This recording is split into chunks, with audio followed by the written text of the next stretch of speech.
At ngayon mga giliw naming tagapakinig, narito si Lola Sela sa kanyang huling kabanata ng kanyang kwento na pinamagatang Ang Buhok ni Goldie, dito sa ating dulang Mga Kwento ni Lola Sela.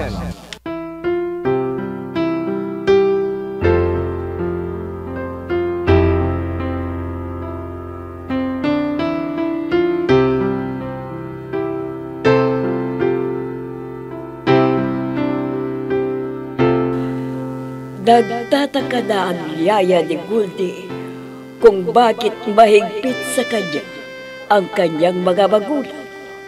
Isang araw, pinalayas ni Darla ang yaya ni Goldie na si Sylvia. At di gusto na umalis ni Goldie ang kanyang yaya. Pero ipinilit pa rin ni Darla na paalisin ito. Hanggang lumayas si Goldie at nagpunta ito kay Nicky.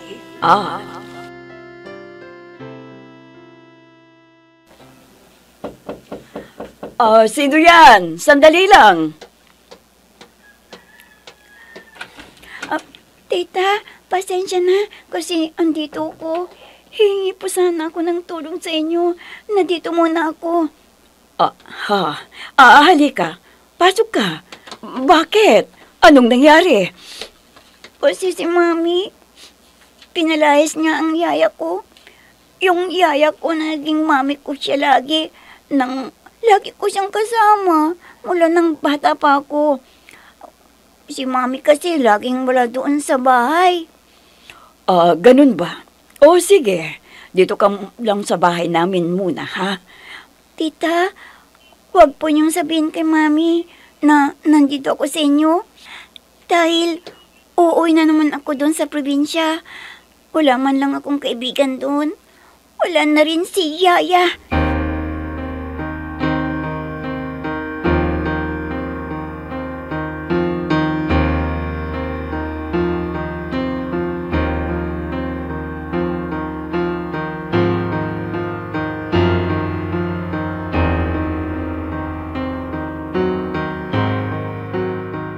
Ano ba, Edgar?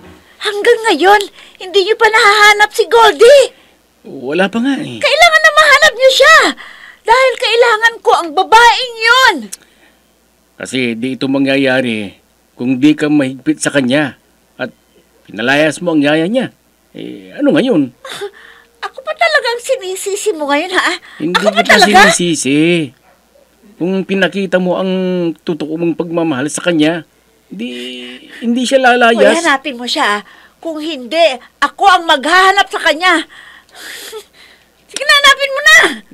Darla, nakinabang ka na sa kanya. Ano pang gusto mo? Samantalang ang sarili niyang magulang, andun. Malungkot pa din sila. Ikaw ha, wag na wag mong babanggitin ang mag-asawang yon dahil naiinis ako sa kanila. Kung hindi ka alis, ako ang maghahanap sa Goldie na yon. Kaya hanapin mo! Sige na!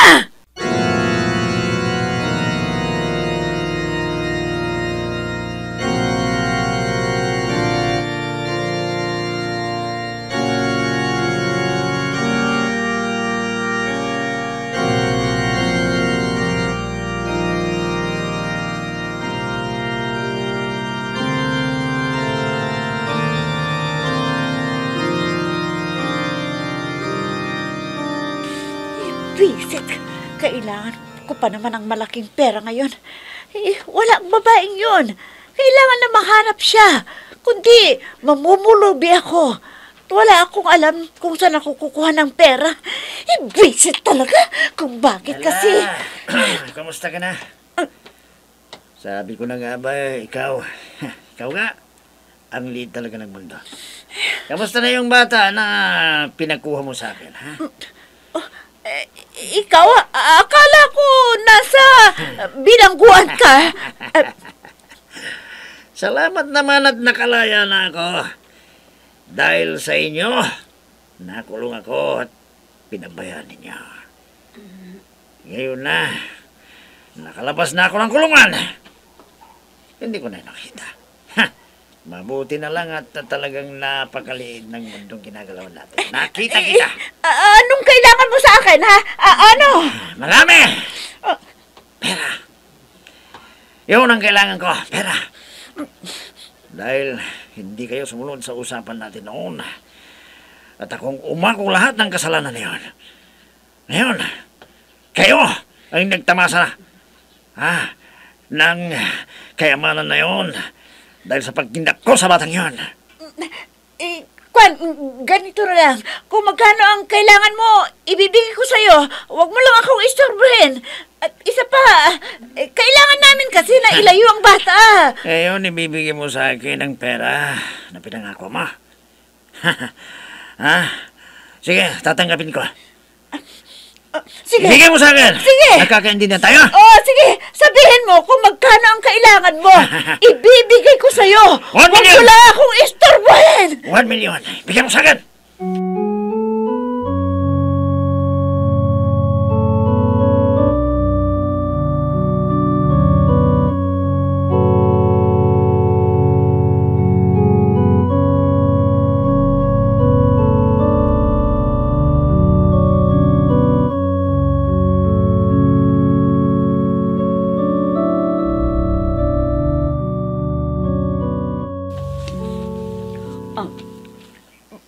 Bakit?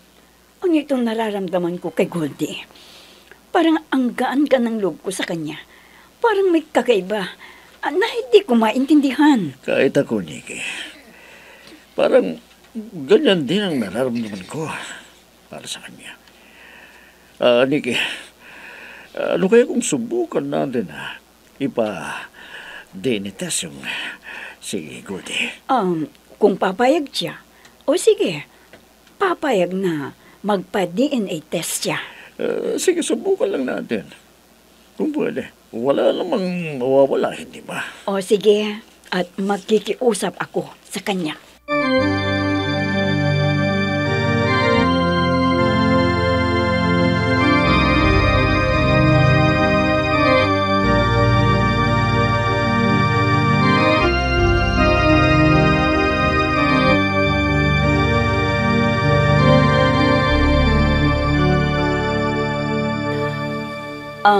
Goldie, pwede bang may hihilingin ako sa'yo? Ano po yung tita? Pwede bang kumuha ng DNA test sa iyo? Okay lang ba? Po? DNA test? Ano po yun? Titignan namin kung magkapareho tayo ng dugo. Okay po. Kailan po ako kukunan ng dugo? Kwan, mamaya. Sige, pahinga ka muna dyan. At sasabihin ko kay Tito Jerry mo na payagan ka.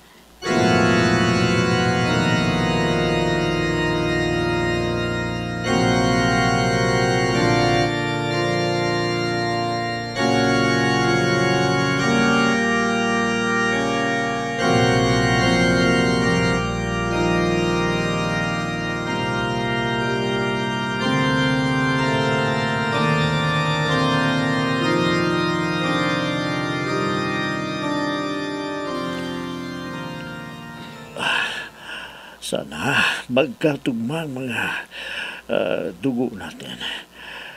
Kung siya nga ang ating anak. Sana, Jerry, dahil iba ang kutob ko. Kaya ipagdasal natin na sana maging positive ang resulta na pagpapa-DNA test natin sa kanya. Alam ko, nararamdaman ko, Nikki, na parang siya yung anak nating nawawala. Oo, sana nga. Di ako nawawalan ng pag-asa. Alam ko nandito lang sa malapit ang ating anak na si Ana.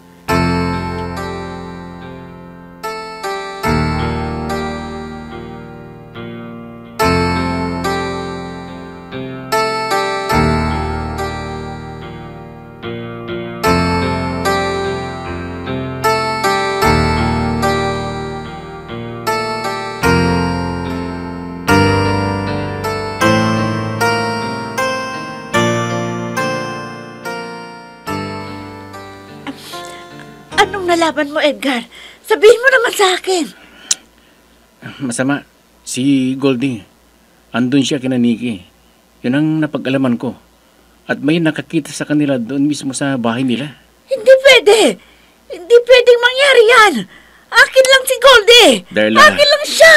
Huwag mo nang gamitin si Goldie. Mahabang panahon na nakinabang ka dun sa bata. Hayaan mo na siya sa magulang niya. Ganon? Ganon na lang? Hayaan ko na mapunta sa kanya si Goldie? Hindi ako makakapayag. Pupunta ako ngayon din sa bahay ni na Nikki at Jerry. At kukunin ko si Goldie. Darla.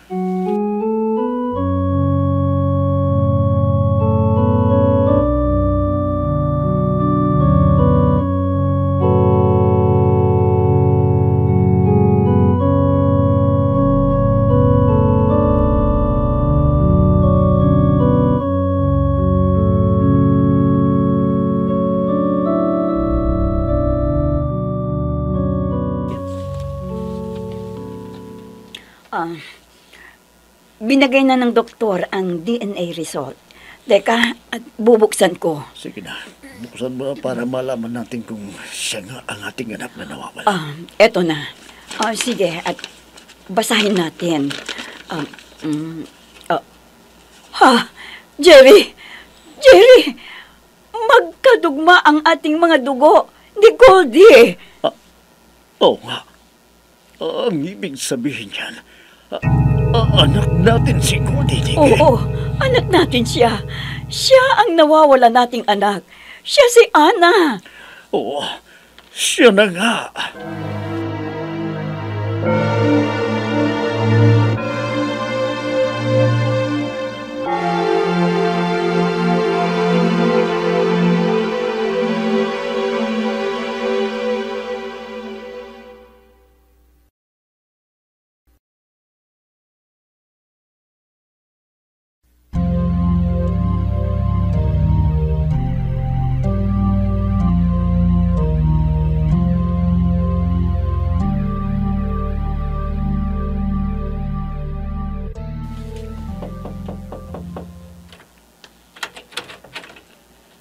Andyan ba ang amo mo?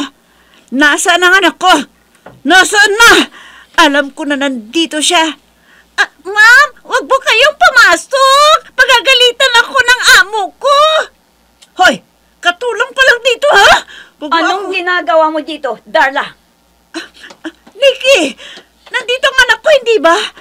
Akin ang anak ko, ilabas mo siya. Ganun ba, Darla? Anak ba ka mo o anak ko? Nikki? Anak ko siya, di ba? Anak ko na kinuha mo. Ang tagal ng panahon na hinanap ko ang anak ko. Matagal na panahon na nagdalamhati ako. Alam mo, noon, halos mabaliw ako sa kahahanap sa anak ko. Kaya pala, nawala ka agad at nandito ka sa Maynila. Yun pala, ikaw ang nagnakaw sa anak ko. Tinuring kitang parang kapatid. Binigay ko sa'yo ang lahat. Nagtiwala ako sa'yo. Pero anong ginawa mo? Pati anak ko, dinamay mo. Bakit? Ginawa ko lang yon dahil nasa iyo lahat-lahat na. Samantalang ako, pati si Jerry kinuha mo na dapat para sa akin, hindi ba? Baliw ka na, Darla. Ni minsan, hindi tayo nagkaroon ng relasyon. At hindi kita gusto. Alam mo yon? Ha? Talagang ang gusto ko, si Nikki, hindi ikaw! Basta, akin ang anak ka! Akin si Goldie! Anak ko si Goldie. Oo, anak ko. At may preba ko dahil nagpa-DNA test kami. At pinaimbestigan ko kahit ang taong kumidnap sa kanya. Ano? Magkakaila ka pa? Hindi pwede. Akin lang si Goldie. Hindi niyo siya makukuha sa akin. Mami? Anak, halika na. Uwi na tayo. Halika na, anak. Mami, ayoko. Ayoko, Mami. Ayokong sumama sa iyo. Anak, ako ang mami mo, hindi ba? Ako ang mami mo. Ako ang nag-alaga sa iyo. Kaya sumama ka na sa akin. Ako ang tunay mong ina, Goldie. Hindi siya. Paano po nangyari yun? Paano?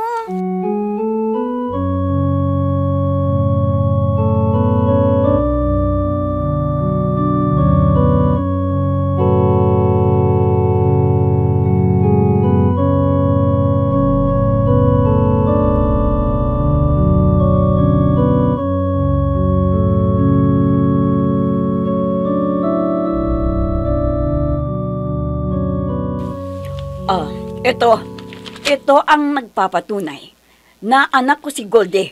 DNA test. Ako ang nagpalaki at nagmahal sa kanya ng todong-todo. At hindi ikaw. Ako yun. Dahil kinuha niyo siya. Dahil nilayo niyo siya sa akin. Anak, halika na. Halika na. Umuwi na tayo. Halika na. Sumama ka na sa mami. Ayoko po. Ayoko. Ganun pala. Kaya pala, Mami, nararamdaman ko na kapag naglalambing ako sa'yo, ni wala kang kaamor-amor sa'kin. Bakit? Ginamit mo lang ako, Mami. Ayokong sumama sa'yo. Ayoko. Dito lang ako sa tunay kong magulang. Napakaganid mo sa kayamanan, Darla. Lahat binigay nila sa'yo. Hinayaan kita sa paggupit mo sa buhok ni Goldie. Ang akala ko, magbabago ka. Pero hindi pala. Ganid ka sa pera at kinta. Anong ibig ninyong sabihin? Ang anak mo at ang kanyang buhok, pag ginugupitan mo, nagiging ginto ang buhok niya. Yon ang nalaman ni Darla. Kaya nilayo niya sa'yo ang anak mo na si Goldie. Pinangarap ni Darla na yumaman. Kaya nung nalaman niya, minsan, naginumitan niya ang buhok ng anak mo at nagiging gunto ang kanyang buhok. At yan ang sinabi ko sa'yo noon, na may biyaya na darating sa buhay mo dahil napakabait mong tao, Nikki. Malas mo dahil ako. Oo, ako ang nakakita na unang nagiging ginto ang buhok ng anak mo. Kaya kinuha ko siya para yumaman ako at lahat mapasa akin. Dahil ayokong maghirap pa. Ayoko ng ganon na buhay. Gusto ko yumaman. Napakagahaman mo. Gahaman ka. Ngayon, paparusahan kita. Paparusahan kita sa paggamit mo kay Goldie. Darla, magbago ka na. May panahon pa, Darla. Lola, ako na pang nagmamakawa. Huwag po ninyong parusahan si Mami. Kahit paano po, napamahal din po siya sa akin. Huwag na po ninyo siyang parusahan. Magbago ka na, Darla. Bibigyan ka pa ng isang pagkakataon. Please, Mami. Mami, magbago ka na. Hindi. Akin ka lang, Goldie. Akin ka lang. Kung hindi mapapasa akin si Goldie, papatayin ko siya. Pag hindi siya sumama sa akin, papatayin ko si Goldie. Akin lang ang kanyang buhok. Akin lang siya. Ganun ba?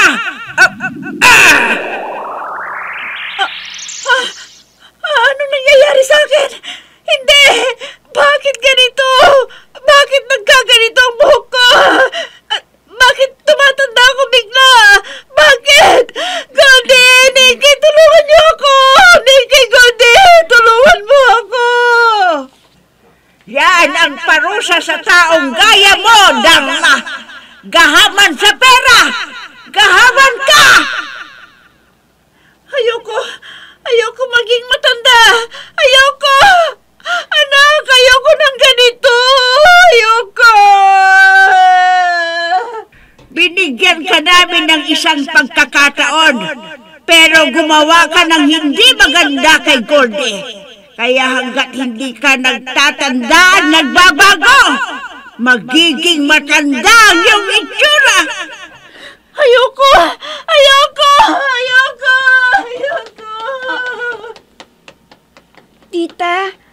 Tita Nikki? Anong tita? Mami Nikki. Ako ang tunay mong ina. Lola, salamat po. Napakabait mo, Nikki. Kaya sinuklian ko lang ang kabaitan mo sa akin. Magpapaalam na ako.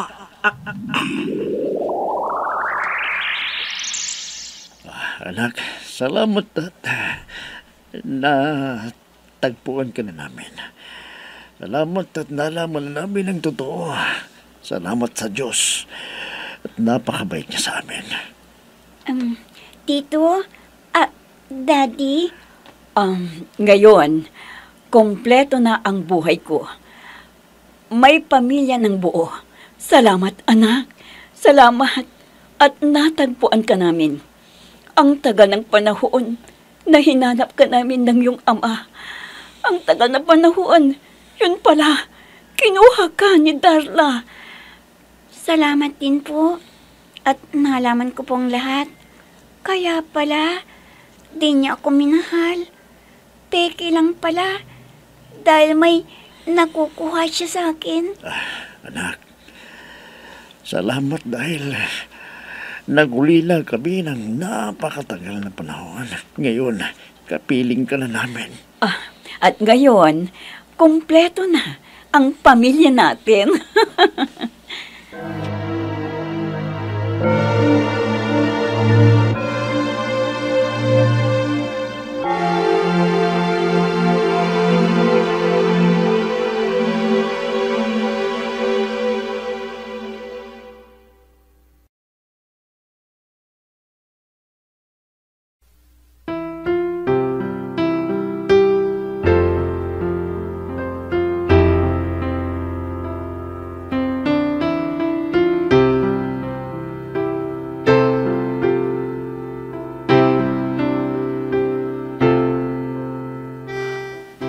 Naging napakasaya ni Goldie dahil nakabalik siya sa tunay niyang pamilya, ang magulang niya na sina Nicky at Edgar. Ganon din ang kasayahan ng mag-asawa dahil sa wakas ay nakapiling na nila ang tunay nilang anak. At si Darla, wala na silang balita sa kanya. At ngayon, maayos at tahimik na ang buhay ni Nicky, Jerry at si Goldie. Hanggang dyan lang po ang kwento ng Ang Buhok ni Goldie. Mag-aapo, ito ang Lola Sela ninyo, pansamantalang nagpapaalam. Salamat.